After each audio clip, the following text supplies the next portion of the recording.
Oi, eu sou Josué e nesse trabalho fui orientado pela professora Ângela e pelo professor Yuri. Você sabia que Natal enfrentou uma epidemia de varíola? Entre 1904 e 1905, a cidade precisou lidar com esse problema diante da insalubridade e da aglomeração de retirantes da seca.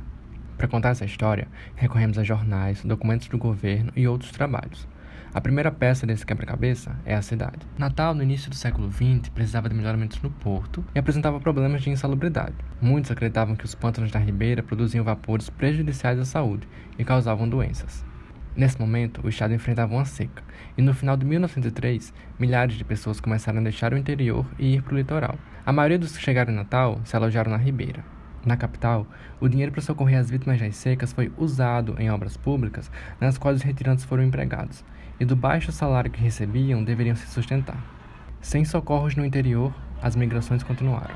O governador disse que a aglomeração era uma ameaça à ordem e à saúde pública, então incentivou que eles fossem trabalhar em outros estados. Em março de 1904, a varíola se espalhou e muitos adoeceram.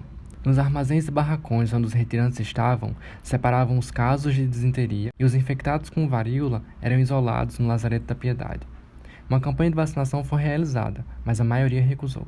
Em julho, acreditavam que o vírus tinha acabado, mas quando ele voltou, em 1905, faltavam recursos e o lazareto não se encontrava aparelhado para uma epidemia. Por isso, várias pessoas ficaram nas ruas ou em suas casas. O governo mandou limpar a cidade e comprou vacinas para uma grande campanha de vacinação. Dessa vez, a população aceitou, e aos poucos os casos diminuíram. Ao fim, notamos que usaram o dinheiro dos socorros e a mão de obra migrante para embelezar a capital, enquanto negligenciavam a assistência aos flagelados. A vacinação contra a varíola continuou nos anos seguintes, e isso reduziu os casos no estado.